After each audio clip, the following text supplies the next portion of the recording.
Welcome to Shri Rajiv Gandhi IAS academy. Friends, இந்த வீடியோவில் September 9 மற்றும் 10 தேதிகளுக்கான கரண்ட் அஃபேர்ஸ் எல்லாமே பார்க்க போகிறோம். சரி, வாங்க பார்க்கலாம். ஃப்ரெண்ட்ஸ், இந்த வீடியோடைய நோட்ஸ் எல்லாமே கீழே பிடிஎஃப் டிஸ்கிரிப்ஷன் கொடுத்துருக்கோம். அதெல்லாமே கிளிக் பண்ணி டவுன்லோட் பண்ணிச்சிங்க. அப்புறம் நம்ம டெலிகிராம் குரூப் லிங்க்மே கீழே டிஸ்கிரிப்ஷன் கொடுத்துருக்கோம். அதிலேயுமே கிளிக் பண்ணி ஜாயின் பண்ணிங்க. ஓகே, சரி வாங்க பார்க்கலாம். ஃபஸ்ட்டு, இந்தியாவின் 15வது குடியரசு துணைத் தலைவராக தேர்வு செய்யப்பட்டவர் யார்?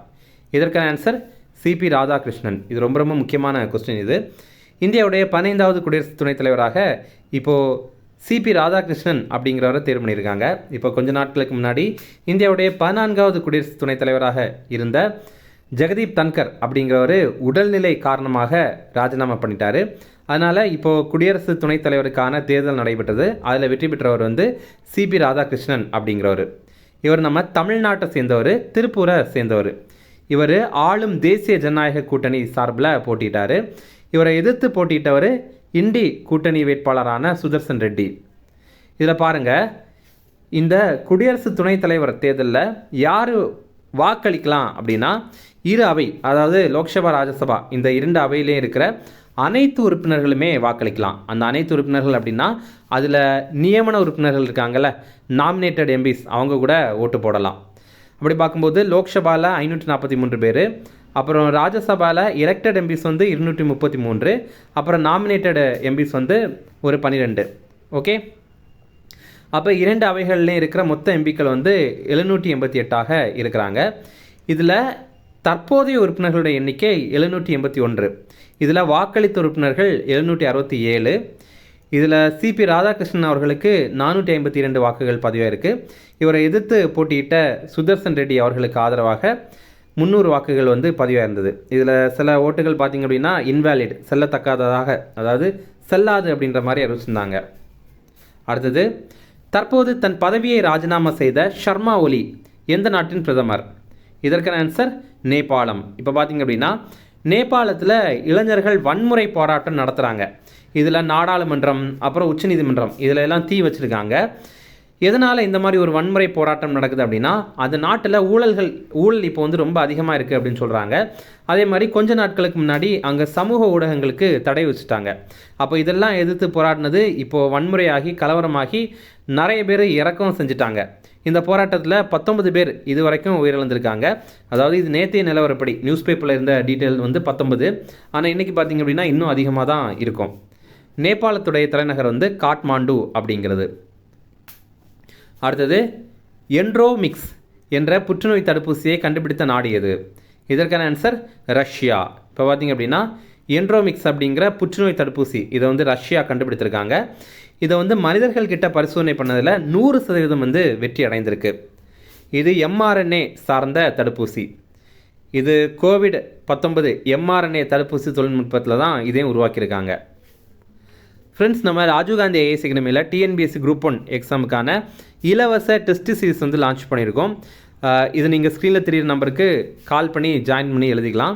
அதே மாதிரி பார்த்தீங்கன்னா தமிழ்நாடு போலீஸ் கான்ஸ்டபிள் எக்ஸாமுக்கான நம்ம டெஸ்ட் சீரிஸுமே ரொம்ப குறைந்த கட்டணத்தில் நம்ம லான்ச் பண்ணியிருக்கோம். இதுலேயுமே ஸ்க்ரீனில் தெரியுற நம்பருக்கு நீங்கள் கால் பண்ணி பேசி ஜாயின் பண்ணிக்கலாம். அடுத்தது, வெள்ளத்தால் பாதிக்கப்பட்ட பஞ்சாப், இமாச்சல பிரதேசம் மற்றும் ஜம்மு காஷ்மீரை மீட்கும் திட்டத்தின் பெயர் என்ன? இதற்கான ஆன்சர் ஆப்ரேஷன் ராஹத். இப்போ பார்த்திங்க அப்படின்னா ஜம்மு காஷ்மீர், அப்புறம் பஞ்சாப், இமாச்சல பிரதேசம் இந்த பகுதியிலெல்லாம் வெள்ளம் பயங்கரமாகவே பாதிக்கப்பட்டிருக்கு. அப்போது அங்கே இருக்கிற மக்களை மீட்கிற திட்டத்துடைய பேர் தான் ஆப்ரேஷன் ராஹத் அப்படிங்கிறது. இதை நம்ம இந்திய இராணுவம் தான் செயல்படுத்துகிறாங்க. இதன் மூலமாக இதுவரைக்கும் 6000 பேரை மீட்டிருக்காங்க. இதே மாதிரி ரீசெண்டாக இந்த ஆண்டு செயல்படுத்தின சில ஆப்ரேஷன்ஸ் பற்றி பார்க்கலாம். முதல்ல ஆப்ரேஷன் பிளாக் ஃபாரஸ்ட்.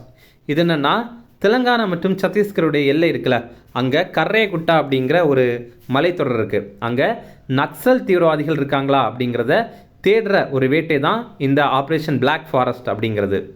அடுத்தது, ஆப்ரேஷன் சிந்தூர். இது உங்களுக்கு நல்லாவே தெரியும். பெஹல்காம் பயங்கரவாத தாக்குதலுக்கு நம்ம இந்தியா வழங்கின பதிலடி தாக்குதல் தான் ஆப்ரேஷன் சிந்தூர். இப்போ உங்களுக்கான கேள்வி என்ன அப்படின்னா, ஆப்ரேஷன் சிந்து அப்படின்னா என்ன அப்படிங்கிறது உங்களுக்கு தெரியும்னா கமெண்ட்ஸில் சொல்லுங்கள்.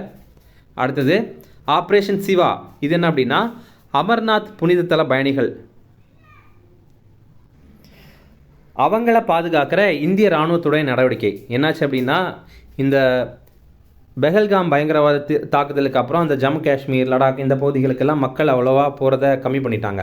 அப்போ பார்த்தீங்கன்னா இந்த அமர்நாத் புனித தலம் அப்படிங்கிறது ஜம்மு காஷ்மீரில் தான் இருக்குது. அப்போ அங்கே வந்து புனித பயணிகள் பத்திரமாகவே வழிபட்டுட்டு வரணும் அப்படிங்கிறதுக்காக இந்திய இராணுவத்துடைய பாதுகாப்பு நடவடிக்கை தான் இந்த ஆப்ரேஷன் சிவா அப்படிங்கிறது. அடுத்தது ஆப்ரேஷன் பிரம்மா. இந்த ஆண்டு பார்த்திங்கன்னா மியான்மரில் நிலநடுக்கம் ஏற்பட்டுச்சு. அந்த டைமில் நம்ம இந்தியா போய் உதவி பண்ணியிருந்தோம். அந்த திட்டத்துடைய பேர் தான் ஆப்ரேஷன் பிரம்மா அப்படிங்கிறது. அடுத்தது எவ்வளவு ரூபாய் மதிப்பில் பேட்டரி கழிவுகளிலிருந்து கனிமங்களை எடுக்கும் திட்டம் செயல்படுத்தப்பட உள்ளது? இதற்கான ஆன்சர் ரூபாய் 1500 கோடி. இப்போ பார்த்திங்க அப்படின்னா பேட்டரி கழிவுகளிலிருந்து கனிமங்களை எடுக்கிற ஒரு திட்டம். இதற்கு மத்திய அமைச்சரவை ஒப்புதல் வழங்கியிருக்காங்க. இந்த திட்டம் பார்த்திங்கன்னா ரூபாய் 1500 கோடி மதிப்பில் செயல்படுத்த போகிறாங்க. இந்த திட்டம் 6 ஆண்டுகள் செயல்பாட்டில் இருக்கும். அதாவது 2031 ஆண்டு வரைக்கும். தேசிய அரிய கனிமங்கள் இயக்கம் அந்த திட்டத்துக்கு கீழே தான் இந்த திட்டத்தை வந்து தொடங்குறாங்க. அந்த இயக்கத்துக்கு கீழே தான் இந்த திட்டத்தை வந்து தொடங்குறாங்க. அடுத்தது பூபேன் ஹசாரிகா என்ற பாடகர் எந்த மாநிலத்தை சேர்ந்தவர்? இதற்கான ஆன்சர் அஸ்ஸாம். பாருங்கள், இவர் ரொம்ப பிரபலமான ஒரு பாடகர் மற்றும் ஒரு கவிஞர் மற்றும் ஒரு இசையமைப்பாளர்.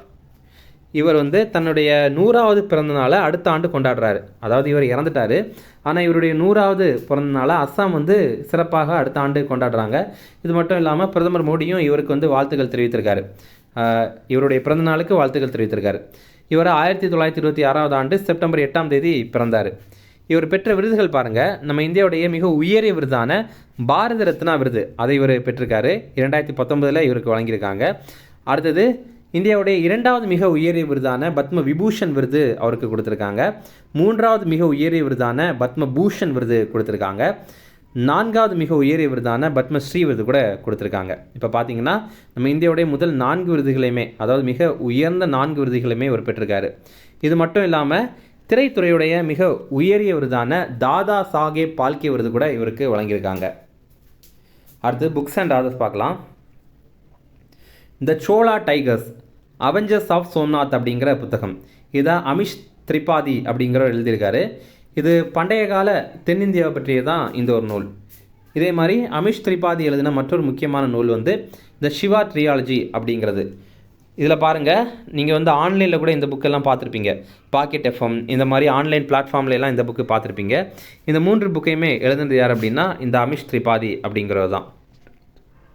அடுத்தது ரொம்ப முக்கியமான ஒரு புத்தகம் mother Mary come to me அப்படிங்கிற புத்தகம். இதை அருந்ததி ராய் அவர்கள் வந்து எழுதியிருக்காங்க. இது அருந்ததி ராய் அவர்களுடைய நினைவு குறிப்பு தான் இந்த ஒரு புத்தகம். இதில் மதர் மேரி அப்படின்னு சொல்கிறாங்கல்ல, இந்த மேரி யார் அப்படின்னா மேரி ராய். மேரி ராய் அவர்கள் வந்து அருந்ததி ராய் அவர்களுடைய தாய். அப்போது இவங்களை பற்றியது, அப்புறம் இவங்க கூட இருந்த நினைவுகளை பற்றியது. அதாவது அருந்ததி ராய் வந்து அவங்க தாயுடனான நினைவுகளை பற்றிய ஒரு நூலாக இந்த ஒரு நூல் இருக்குது. இவங்களுடைய முக்கிய நூல், அதாவது அருந்ததி ராய் அவர்களுடைய முக்கிய நூல் எது அப்படின்னா த காட் ஆஃப் ஸ்மால் திங்ஸ் அப்படிங்கிறது. இதற்கு பார்த்தீங்கன்னா புக்கர் பரிசு கொடுத்துருந்தாங்க. 1997 ஆண்டு கொடுத்துருந்தாங்க. நிறைய முறை எக்ஸாமில் கேட்டிருக்காங்க. த காட் ஆஃப் ஸ்மால் திங்ஸ் அப்படிங்கிற புத்தகத்துடைய ஆசிரியர் யார் அப்படின்னு கேட்டிருக்காங்க. ஆன்சர் வந்து அருந்ததி ராய். அடுத்த முக்கிய தினங்கள் உலக பிசியோதெரப்பி தினம். இது வந்து செப்டம்பர் 8 இந்த ஆண்டுக்கான கருப்பொருள் ஆரோக்கியமான முதுமை, பலவீனம் மற்றும் வீழ்ச்சியை தடுத்தல் அப்படிங்கிறது தான். ஃப்ரெண்ட்ஸ், நம்ம ராஜீவ்காந்தி ஐஏஎஸ் அகாடமியில் எஸ்எஸ்சி மற்றும் பேங்கிங் எக்ஸாமுக்காக காலேஜ் ஃபைனல் இயர் படிக்கிற ஸ்டூடெண்ட்ஸுக்கு இலவச கிளாஸ் நடத்துகிறோம்.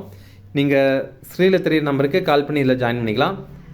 அதே மாதிரி டிஎன்பிஎஸ்சி குரூப் 2 எக்ஸாமுக்காக இலவச டெஸ்ட் சீரிஸ் நம்ம இன்ஸ்டியூட்டில் நடத்துகிறோம். அதுலேயுமே ஸ்க்ரீனில் தெரியுற நம்பருக்கு கால் பண்ணி பேசி ஜாயின் பண்ணிக்கலாம். இன்னும் ரிவிஷன் பார்க்கலாம். இந்தியாவின் 15வது குடியரசு துணைத் தலைவராக தேர்வு செய்யப்பட்டவர் யார்? இதற்கான ஆன்சர் சிபி ராதாகிருஷ்ணன். அடுத்தது தற்போது தன் பதவியை ராஜினாமா செய்த ஷர்மா ஒலி எந்த நாட்டின் பிரதமர்? இதற்கான ஆன்சர் நேபாளம். அடுத்தது என்ட்ரோமிக்ஸ் என்ற புற்றுநோய் தடுப்பூசியை கண்டுபிடித்த நாடு எது? இதற்கான ஆன்சர் ரஷ்யா. அடுத்தது வெள்ளத்தால் பாதிக்கப்பட்ட பஞ்சாப், இமாச்சல பிரதேசம் மற்றும் ஜம்மு காஷ்மீரை மீட்கும் திட்டத்தின் பெயர் என்ன? இதற்கான ஆன்சர் ஆப்ரேஷன் ராகத். அடுத்தது எவ்வளவு ரூபாய் மதிப்பில் பேட்டரி கழிவுகளிலிருந்து கனிமங்களை எடுக்கும் திட்டம் செயல்படுத்தப்பட உள்ளது?